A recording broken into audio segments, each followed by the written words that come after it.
I'm a makeup artist. I do beauty, special effects. I do everything. Today we're doing an old age makeup on Lily. We're going to turn her into a 60-year-old. For old age can be difficult because you have to really know the anatomy of the face. So with the anatomy of the face, you have to know what areas are going to sag. It's basically everything, but also if they don't have any wrinkles like Lilibeth, it can be a little harder because you don't know where to aim. But what I like to do when I have to do an old age makeup, look at pictures of old people. It's so easy. So sanitize. I like this one. Have to stay like that. If she wants. I have makeup remover. She can take it off. Are you ready? Okay. First step we're going to do is prime.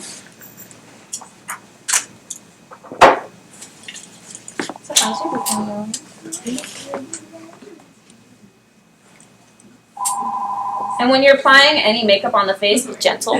If you're applying with your hands, be gentle. There's a person under there. And before we make any uneven texture, because older people have spots everywhere, their texture isn't even. But before we make it uneven, we have to make it perfect. So we have a nice blank slate to work on. So I'm just going to match her skin tone real quick.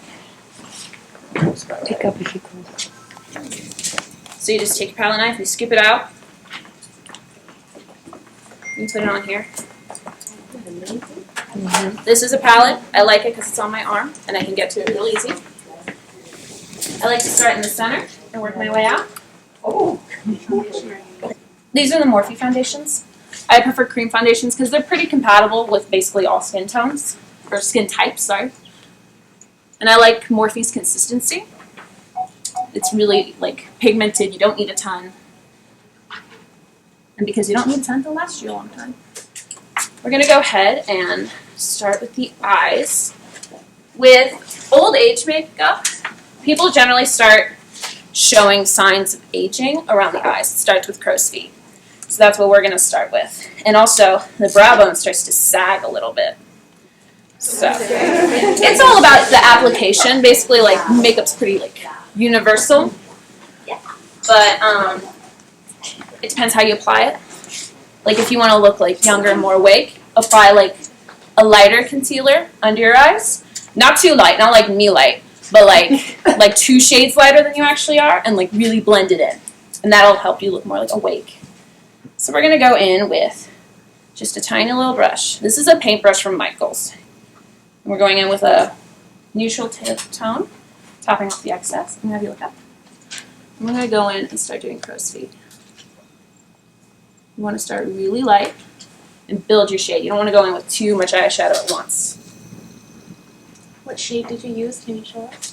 It's this one.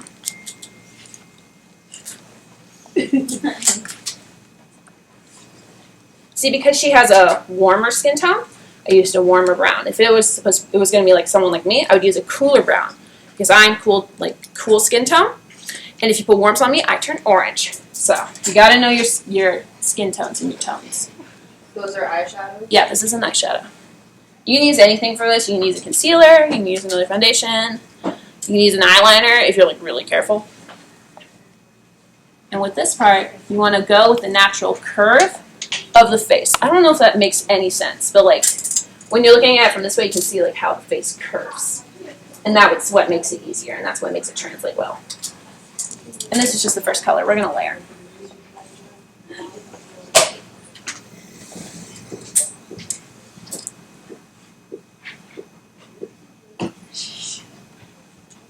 So how did the students get into the industry? How did they break in? I started with student films. That's where I started.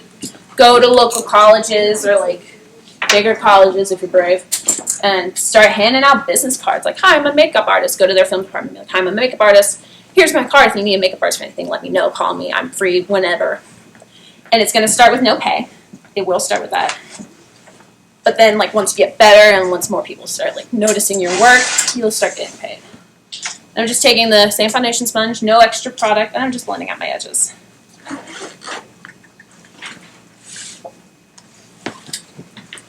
Alright, look at me. because you really have to know like the anatomy of the human face and like what sags where and when it sags. Because like when you're like younger, it starts generally in the eyes, like around the mouth with like the like wrinkles going up, and your neck. So that's why you moisturize, kids.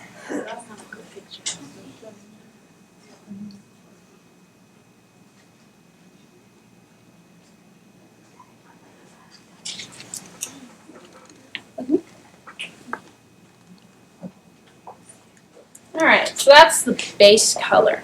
And so with shading, the more like tones you have going on, the more realistic it's going to look. So when you like see like a painting, like a black and white painting, the ones that look most realistic are the ones that have a full white to black gradient. Like they use all the colors, all the shades of gray. So that's what you have to do, but like don't use black. Please don't use black. So I'm taking this brown tone right here. It's a warm, darker brown. And I'm going in very, very lightly, like the tiniest amount. And I'm going in just where like just at the base of where we went last time. This will add more dimension.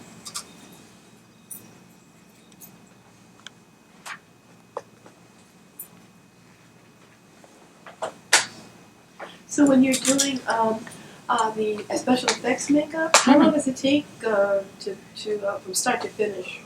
Depends on the look. Like The Walking Dead or something. Walking Dead, that takes hours. They get there at like 5 in the morning. And then they start shooting at like 9 or 10, depending on the day. Because that tends to be full body prosthetics. That's head to toe. And then painting and application and getting them to set. And like, there's multiples usually. There was one episode where there was, this is kind of a spoiler, but not really. Where there was a giant horde. It was 300 like background actors, 300 extras that day.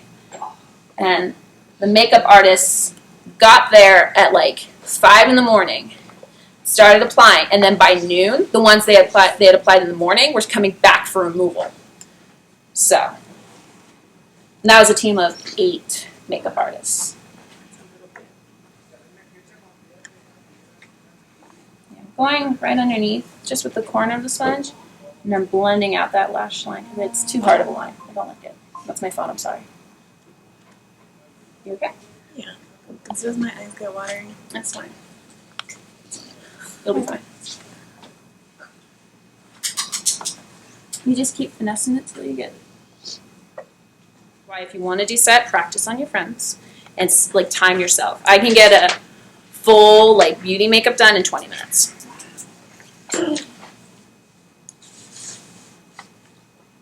And then men's makeup, like 5 minutes. These guys don't need a lot, they're so lucky. And I'm going back in with that first shade I used, this lighter brown. I'm going in and diffusing the edges.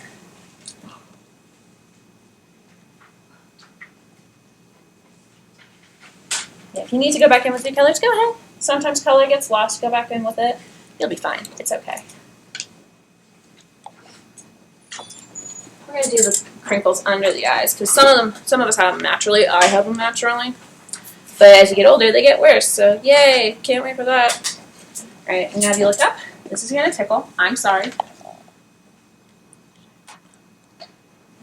I won't be.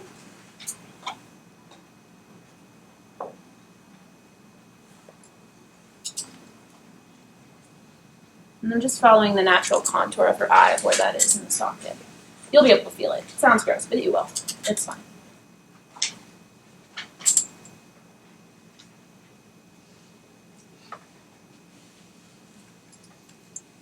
And this is going to make it look like it's really, really sagging. Like gravity is working, guys. A smaller, this is a bigger detail brush than the one we were using before, but still pretty small. And I'm going to start making that sagging, like brow bone area. This one you have to be really, really clever with your shading. So I'm going in with the same 2 colors. Same 2. This is with eyeshadow? This is with eyeshadow. So what we're going to do is to make that like sort of drops shape. We're going to shade the crease, but bring it a little bit onto the eyelid to make it look lower. So, going in, roughing it out first.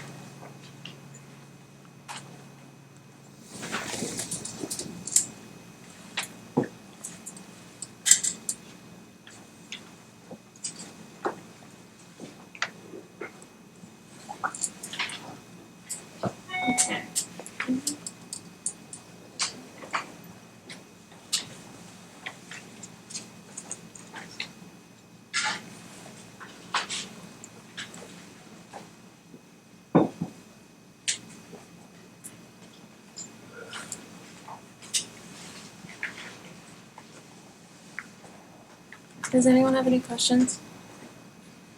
In the industry, do they pay according to if you do a star more? Do they pay more because It depends on the budget of the film. If it's a lower budget, like an indie film or something, they're not going to pay as much. But if it's like a blockbuster, you're going to get paid.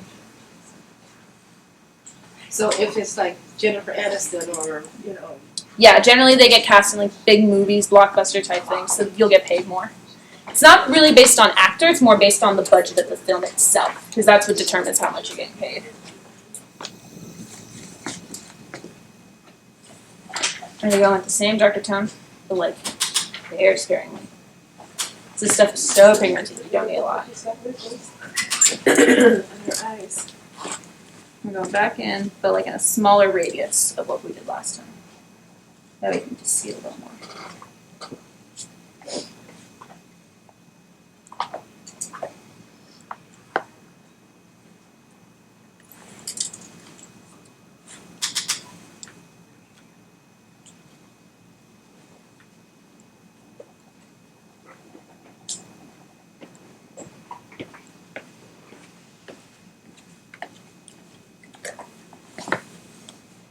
And with the blending, I'm using the side of the brush to blend.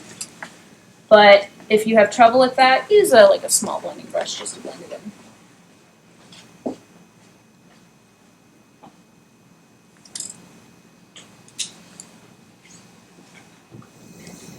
And when you're getting to the outer corner, instinct will have you want to flick it up to create lift. You don't want to ignore that. Ignore that instinct. Blend down. It's awful, I know, but you gotta.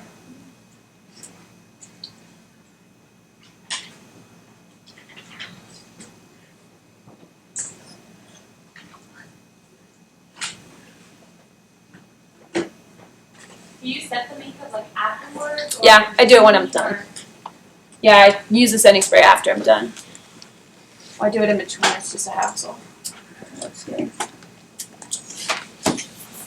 Now we're going to go in with the latex stipple. This is my giant bottle of latex. We're going to do the eyebrows next, because when you get old, you get the creases in the eyebrows right here. So what we're going to do, I'm going to have her spread her eyebrows like this, just pull the skin taut, and then I put a thin layer of the latex, and so when it dries and she lets go, you get wrinkles. Wow. And that's called a latex stipple. For basically, what wrinkles are, they're basically like shadows. And what do you use to combat shadows? You highlight. So you put I would put like a lighter tone. Highlighting works wonders, honestly, with reversing like aging. So what I'm gonna have you do is I'm gonna have you put your fingers on your eyebrows and push. There we go. You're gonna look stupid. This looks great later. Make sure not to get it on the hair, unless you want to get waxed. Then totally go for it.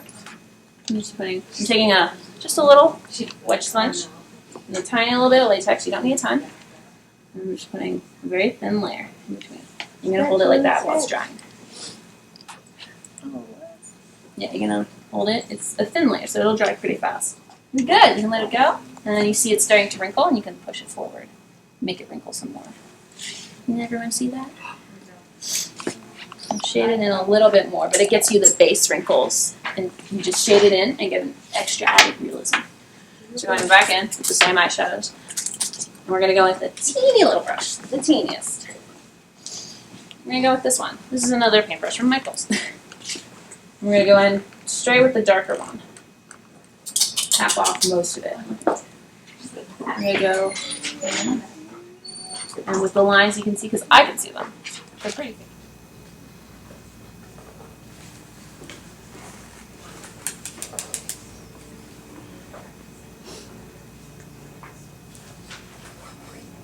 Hold it. You have a latex mustache. Have to take that off? How do you take it off? With latex, you can peel it off, but it hurts. I use isopropyl myrcate. It's magic. It's magic. what's It's called isopropyl myrcate. Do you guys want me to write it? Yes. Okay. Is that your story? Yeah. Isopropyl myrcate. That'll get basically everything on. Yeah, I'm doing a haunted house. It's starting this weekend on Saturday. It's massive. It's in Thousand Oaks. It's called Reign of Terror at the Jan's Marketplace. I have flyers in my car. I can go get them. And it's giant. 21,000 square feet, 50 actors, 8 different themes. Wow. It's massive. You have to buy the tickets? Or? Yeah, they're pretty cheap. They're like $15. What kind of looks are you gonna do? We're doing zombies, clowns, which is like my worst nightmare. There's the asylum. There's an alien that like infests other people, so like claws coming out of the face and stuff like that. It's gnarly. Basic gore. There's literally an entire area of the haunted house where we just have to throw fake blood on people, and that's it. Because it's so much fun and it's so much work, and I'm really excited. And it's a nationally recognized haunted house. They've been getting better reviews than Horror Nights for the last 6 years. Fair to say. Yeah, Jan's Marketplace. It's next to the Oaks. It's like that smaller one next to the Oaks. Yeah, you guys should come down. It's a lot of fun. Like, I walked through, like, with the lights on. It still freaked me out. Now I'm scared. Have you got the job, Natalie? I got the job. I met the owners at a convention. I went to Scare LA a couple months ago, and they had, like, some of their props out, and they were advertising. And I walked up to her, and I walked up to the woman who runs it, and I was like, I'm a makeup artist. If you need a makeup artist, like, let me know. And she's like, we actually do. We need, like, a couple more because we have, like, 2 makeup artists and 50 actors. And so they, like, called me, and I got an interview, and it went really well. Now I have the job. And then, what else? That's dry. I'm going to start working. Okay. What else? I'm doing a film this weekend. It's a 3-day shoot, and it's no pay. Generally, it tends to be no pay. But they're submitting it to, like, a giant film festival with a red carpet event and everything. So that's fun. And that's this weekend. Can't wait. With your no pays, you can put it in your portfolio, No, you can't. which is great. You put whatever you want in your portfolio. I mean, like, not whatever you want. Put your good stuff in your portfolio.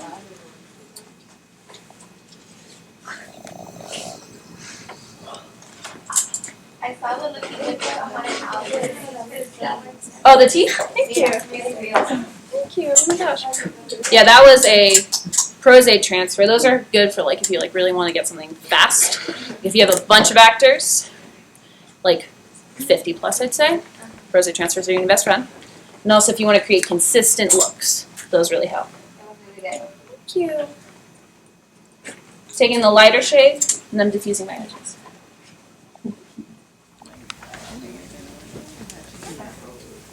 And they're going to try to do like that. Yeah. Okay. Where's my reference photos? Oh, they're right there. Oh, thank you. What else would you use that latex stuff for? Besides wrinkles, if you're doing like a cotton and latex like buildup with like a basic prosthetic, you can use, if you're doing like a full-on cast and mold of a prosthetic, you can fill it with latex if you really wanted to, if that's all you had. I wouldn't though. I tend to use a silicone for that because it's more translucent. It looks more like skin. Can you erase wrinkles with that? Like do the reverse? Like you know how you're making wrinkles? Yeah. Can you stretch wrinkles? Probably not, no. No. With smile lines, there's a trick I learned. You take like a thin brush like this, and you take a lighter concealer, and you trace right along the line of the smile line, and you blend it out, and it like makes it go away. It's magic. Or like primer. Or like what? Oh yeah, or like a primer or something. All right, smile again.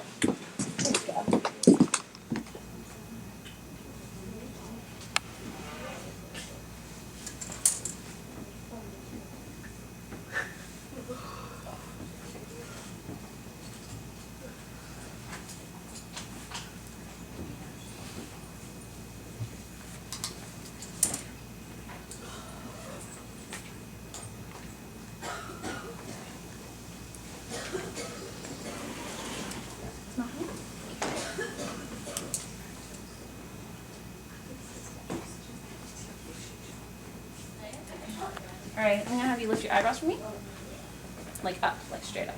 I want to see. Are you okay? Did you get your AARP application? AARP.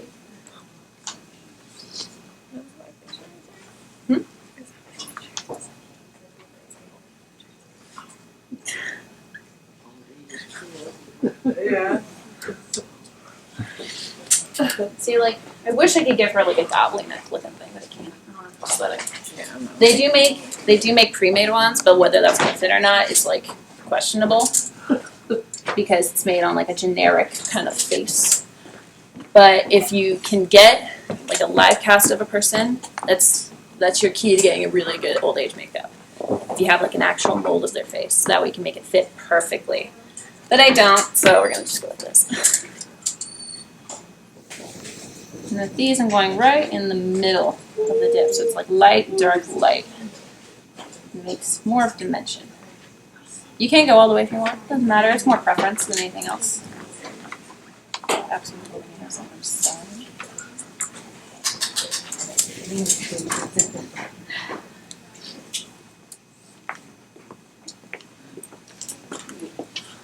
All right.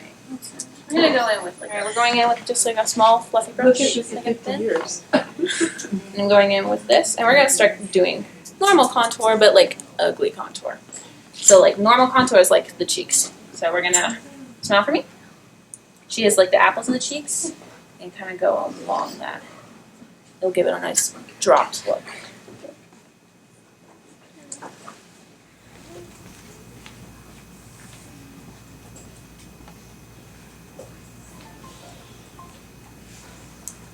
So we're gonna go in with this white shade, very, very lightly.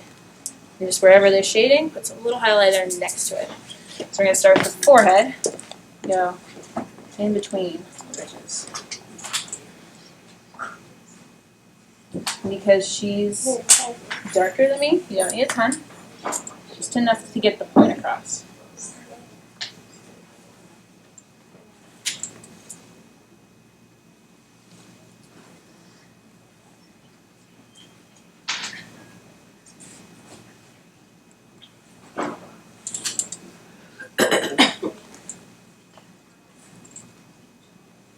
And we're going to go in between the crow's feet.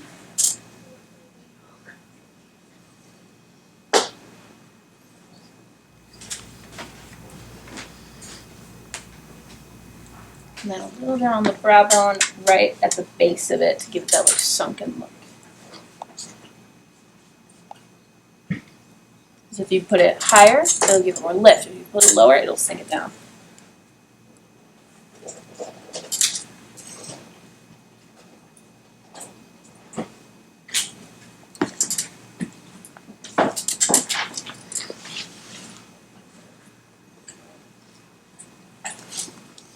For the chin, we're just going to really define the chin because this will sag down, so you want a nice line up here.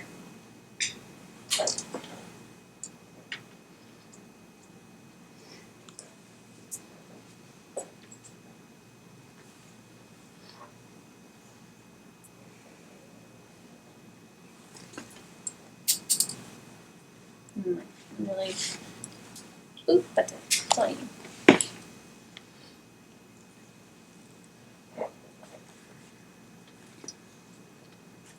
Oh, and when I'm still like sterilized, basically, the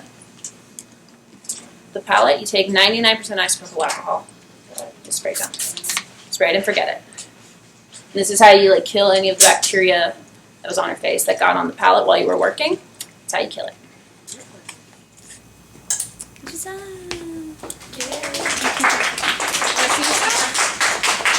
She's still pretty old. Still very beautiful, even old.